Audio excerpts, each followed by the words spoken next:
మరియు మైక్ చూస్తున్నారు కదా,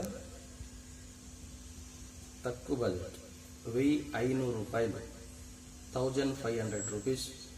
క్వాలిటీ నాకు సూపర్గా నచ్చింది. మీకు కావాలంటే తీసుకోండి.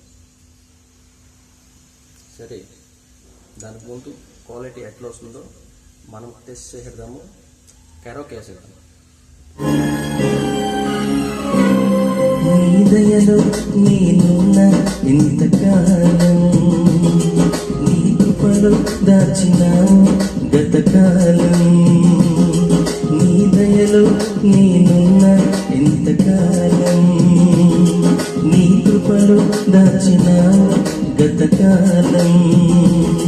నీ దయలే నీదే నేనేమవుదునో, నీ దయలే నేనేమవుదునో తెలియదయ్యా. నీ దయలో నేనున్న ఇంతకాలం, నీ కృపలో దాచినావు గతకాలం.